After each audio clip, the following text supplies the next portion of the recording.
ধৰণে আজি আমাৰ ভেৰগাঁও মহকুমাটো পালন কৰিছে।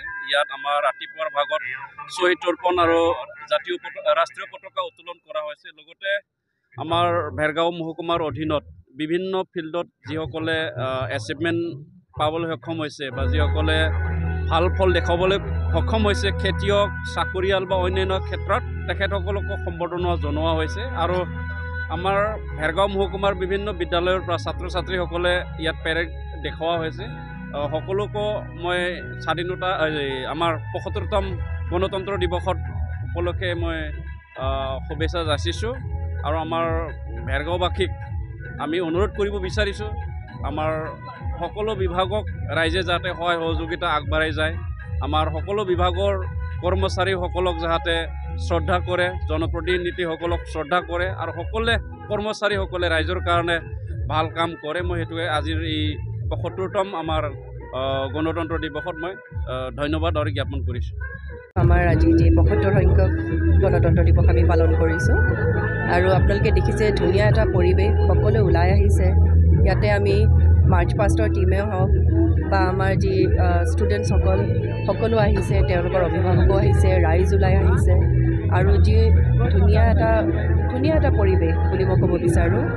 আৰু ইয়াতে আমাৰ যিসকল ল'ৰা ছোৱালী বিশেষকৈ ইয়াতে তেওঁলোকে আমাৰ সাংস্কৃতিক মহাসংগ্ৰামে হওক বা আমাৰ যি খেল মহাৰণ সকলোৱে অংশগ্ৰহণ কৰিছিলে। আৰু যোনটো আমাৰ সমষ্টিভিত্তিক আছিলে, পিছত জিলাভিত্তিক যি হ'ল, তাতেও ভেৰগাঁৱৰ পৰা বহুত আমাৰ নতুন নতুন শিল্পী বা খেলুৱৈ বাছি ওলোৱা হৈছে।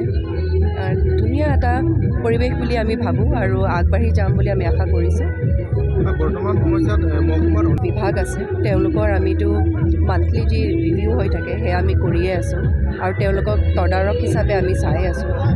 আৰু তেওঁলোকক আমি সময়ে সময়ে তেওঁলোক সকলোকে যিবিলাক বিভাগ আছে, সমাজ কল্যাণে কওক, স্বাস্থ্য বিভাগে কওক, আমি গোটেই মানে বিভাগকেইটাকে তেওঁলোকৰ লগত মিলি পেলাই আমাৰ যিখিনি কল্যাণকামী আঁচনি হয় আমাৰ ৰাইজৰ হকে, সেইখিনি যাতে একচুৱেল হিতাধিকাৰীয়ে পায়, সেইটোৱে আমি চেষ্টা এটা কৰোঁ। এইটো যোনটো ফাইনেন্সিয়েল ইয়াৰ হয় 23-24, তাতে আমাৰ এইটো অলৰেডি ধৰা হৈ গৈছে, সেইখিনি হৈ যাব অতি সোনকালে।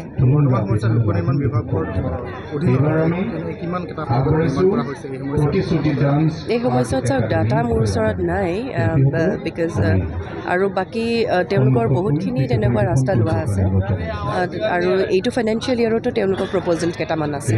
ৰাস্তা ঘাটখিনি ঠিক ঠাকে হ'ব লাগে। ৰিচেণ্ট আপোনালোকে দেখিছে শিক্ষামূলক যি আমাৰ হেৰি হয়, তাতে গুণোৎসৱ ৰিচেণ্টলি পতা গৈছে। আমি আশা কৰিছোঁ ভাল এটা ফলাফল আমি পাম।